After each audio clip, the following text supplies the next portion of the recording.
2 ہفتے بعد کی تاریخ ڈالی, اور آج جب ایف آئی اے سے پوچھا کہ کیا وجہ ہے, کس بیسس کے اوپر بعد کی تاریخ کیوں ڈالی ہائی کورٹ نے, عدالت نے کچھ وقت دیا ایف آئی اے کو, میرا خیال ہے جواب اور دیگر چیزیں اکٹھی کرنے کا. ہم نے درمیان میں ایک بیل کی تو ارجنٹ ہیرنگ فوراً ہو جاتی ہے. ہم اس بات پہ خوش ہیں کہ آج ہمیں ریلیف ملا, تو میں کیا گزارش کروں. ہم نے درمیان میں ایک اسٹے اپلیکیشن بھی فائل کی, لیکن تاریخ 2 ہفتے بعد کی رہی.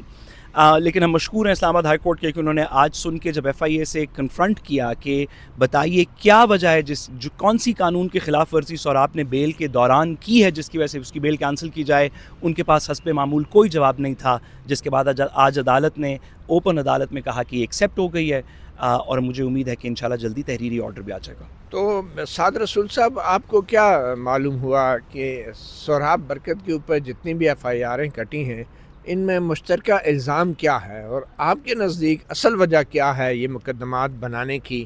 اور کیوں سہراب برکت کو 60 دن سے زائد جو ہے اب ہو گئے, کتنا عرصہ ہو گئے جیل میں, 90 دن ہو گئے, تقریباً 95 دن ہو گئے ہیں. 26 اور 27 نومبر کی رات کو وہ اریسٹ ہوئے تھے, 3 مہینے پورے ہو گئے, 3 دن اوپر, 92-93 دن ہو گئے ان کو زیر حراست. ان کو ساری ایف آئی آروں میں مجموعی طور پہ الزام کیا تھا, اور آپ کو کیا لگتا ہے اصل وجہ کیا تھی؟ دیکھیے, ان ساری ایف آئی آرز کے اندر مختلف قسم کے الزامات تھے. ایک کے اندر ان کے اوپر الزام تھا کہ انہوں نے صنم جاوید صاحبہ کا انٹرویو کیا, اور کوئی الزام نہیں. ایک کے اندر ان کے اوپر یہ الزام تھا کہ وہ سیاست پی کے اونر ہیں, جو کہ وہ نہیں ہیں. ایک کے اندر ان کے اوپر الزام یہ تھا کہ انہوں نے کشمیر کی جو پروٹیسٹ ہو رہی تھی اس کے اوپر بات کی, اور ڈاکٹر مہرنگ بلوچ کے اوپر بات کی. اور جو چوتھی ایف آئی آر کاٹی گئی اس کے اندر الزام ہی نہیں تھا, اس کے اندر تھا کہ یہ بس انتشار پھیلاتے ہیں اور مس انفارمیشن کرتے ہیں, تو ان کو زیر حراست لے لینا چاہیے. تو مجھے ان سب کے اندر سے اگر آپ ان تمام ایف آئی آرز کو دیکھیں تو جو ایک بات جس کے اوپر میرا خیال ہے سہراب نے کافی بات بھی کی, اور جس دوران اس کے اوپر کچھ پریشر بھی تھا, وہ کشمیر کی, وہ آزاد کشمیر کی وہ پروٹیسٹ تھی. سہراب ویسے بھی راولہ کوٹ سے ہے, اس کا تعلق, اس کا آبائی گاؤں بھی, اس کی فیملی بھی آزاد کشمیر میں رہتی ہے. مجھے لگا کہ اس کے اوپر تھوڑا سا این سی سی آئی اے کو آزاد کشمیر والی ٹویٹس کے اوپر یا وی لاگس کے اوپر تھوڑا سا زیادہ غصہ ہے, بٹ اس کے اندر بھی سہراب کی طرف سے کوئی قانون کی خلاف ورزی نہیں ہوئی. اس سارے پیریڈ کے اندر این سی سی آئی اے ایک جملہ نہیں دکھا سکی ایویڈنس کا جس میں سہراب نے کوئی ایسی بات کی ہو جو یا فیکچولی بیسڈ نہ ہو, یا جس کی وجہ سے انتشار پھیلانے کی کوشش کی گئی ہو, یا جانتے ہوئے فالس ہو. اب ہم پچھلے 95 دنوں سے مختلف عدالتوں کے سامنے, لاہور کی ٹرائل کورٹ کے سامنے, لاہور کے ایڈیشنل سیشن جج کے سامنے, لاہور ہائی کورٹ کے سامنے, سپریم کورٹ کے سامنے, اسلام آباد میں ٹرائل کورٹ کے سامنے, ایڈیشنل سیشن جج کے سامنے, اسلام آباد ہائی کورٹ کے سامنے, ہم ان تمام عدالتوں کے اندر سہراب کے مقدمات کو لے کے گئے ہیں. کسی ایک مقدمے میں بھی, کسی ایک جگہ پہ بھی این سی سی آئی اے یہ نہیں دکھا سکی کہ کون سا جملہ سہراب کا غیر قانونی تھا, کون سی ٹویٹ اس کی غیر قانونی تھی. یہ ایک پروسیس تھا جو ہم مشکور ہیں کہ کسی طریقے سے کمپلیٹ ہوا, اور ہم امید کرتے ہیں کہ اب اس کے اندر مزید کوئی قباحت نہیں ہوگی, کوئی نئی ایف آئی آر نہیں ہوگی, اور سہراب جلد ہمارے ساتھ ہوگا. آپ نے کہا یہ ایک پروسیس تھا, کیا واقعی یہ ایک پروسیس تھا یا ایک پنشمنٹ تھی؟ اسی پروسیس کے اندر پنشمنٹ تھی. پنشمنٹ سہراب کے لیے دیکھیے 90 دن 100 دن کسی ینگ جرنلسٹ کے لیے, ایک اسٹوڈنٹ جرنلسٹ کے لیے گزارنا, مختلف جیلوں کے اندر, لاہور میں, اسلام آباد میں, اس کو بار بار ٹریول کروانا, اس سے بڑی کیا پنشمنٹ ہو سکتی ہے. بٹ بطور وکیل میں کہنا چاہتا ہوں کہ ایک لیگل پروسیس ہم نے فالو کیا, اس میں ڈیلیز آئے. آپ متی صاحب اس بات کو دیکھیں گے کہ اس کے اندر ہم نے کوئی سیاسی بات نہیں کی, نہ ہی سہراب نے کی. یہ سیاسی بات نہیں ہے, اس کے اندر کسی سے ہماری لڑائی نہیں ہے. ہم نے اپنے قوانین کے مطابق اپنی عدالتوں کو, خود سپریم کورٹ تک جانا پڑے, ہم نے ارج کیا کہ آپ ہمیں بتائیں تو صحیح کہ قانون میں کیا خلاف ورزی ہم نے کی ہے. اور ایونچولی ایک سزا سی تو تھی 95 دن کی, لیکن آج ہم اس میں سرخرو ہیں. یہ لاہور ہائی کورٹ کا اور اسلام آباد ہائی کورٹ کا بطور وکیل آپ کا تجربہ کیسا رہا اس معاملے میں؟ دیکھیے, لاہور ہائی کورٹ میں بصد احترام تو ہمارا بڑا عجیب سا ایکسپیرینس رہا. لاہور ہائی کورٹ کے اندر ایک بیل لے کے جانی پڑی جو کہ 3 مختلف جج صاحبان کے سامنے ہمیں سنوانی پڑی. پہلے ایک نے ریکیوز کیا, پھر دوسرے نے ریکیوز کیا, پھر تیسرے کے سامنے. ججز کیس سننے سے انکار کر دیتے تھے؟ جی ہم نے وہ کون آرڈرز کون ججز تھے؟ دیکھیے میرا خیال ہے کہ معذرت اگر میں نام بھول رہا ہوں، جسٹس اصغر ہیں،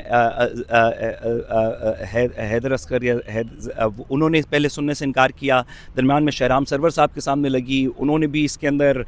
تاریخیں دیں اور پھر کہا کہ میں نہیں سنوں گا، کوئی متعلقہ بینچ سنے گا، اور ایونچولی جسٹس جواد ظفر صاحب کے سامنے لاہور ہائی کورٹ میں یہ مقدمہ لگا، جنہوں نے تفصیلی دلائل سننے کے بعد بیل ریجیکٹ کر دی، جس کی اپیل ہم نے سپریم کورٹ کے اندر فائل کی، اور پھر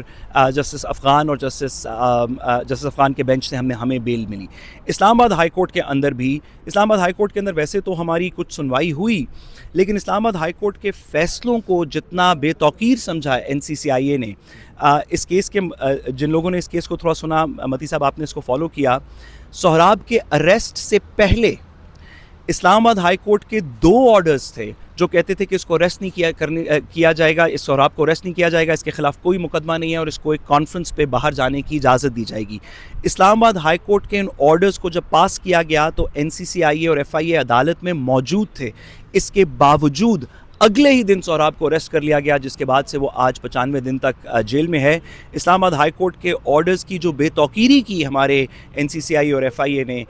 میرا خیال ہے کہ اس سے زیادہ دکھ کسی وکیل کو کیا ہو سکتا ہے۔ اس کے اوپر کنٹیمپٹ نہیں فائل کی؟ کنٹیمپٹ فائل کی، کنٹیمپٹ ابھی تک پینڈنگ ہے، اس کنٹیمپٹ میں فیصلہ نہیں ہوا، وہ چل رہی ہے، NCCIA نے بھی جواب نہیں فائل کیے۔ میں نے جیسے کہا کہ عدالت کے فیصلے ہمیں لگا کہ NCCIA کو اور FIA کو اس کا کوئی پریشر نہیں ہے کہ اسلام آباد ہائی کورٹ نے کیا بات کی ہے، وہ اپنی کاروائیاں، اپنی دیگر چیزیں، اپنے جوابات اپنی مرضی سے فائل کر رہے ہیں۔ کنٹیمپٹ آج بھی پینڈنگ ہے،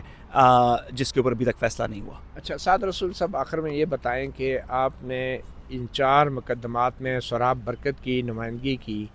آپ کا ایکسپیرینس کیا کہتا ہے کہ کہاں پہ جو عدالتی پروسیس ہے اور جو پیکا کا قانون ہے وہ ناانصافی کا شکار کر دیتا ہے کسی بھی عام شہری کو؟ دیکھیے، پیکا کے قانون کو تو NCCIA واضح طور پہ ایک عجیب سے طریقے سے امپلیمنٹ کر رہا ہے۔ فار ایگزامپل، پیکا کے قانون میں بہت ساری دفعات ہیں جن کے اوپر، میرے اوپر، آپ کے اوپر، کسی کے اوپر کوئی ایلیگیشن لگ سکتی ہے کہ ہم نے کوئی مس انفارمیشن کی یا غلط بات بولی یا ٹھیک ہے، اگر ہمارے اوپر ایلیگیشن لگے گی تو ہم اس کو ڈیفینڈ کریں گے۔ پیکا کے قانون میں یہ تمام offenses بیلیبل ہیں۔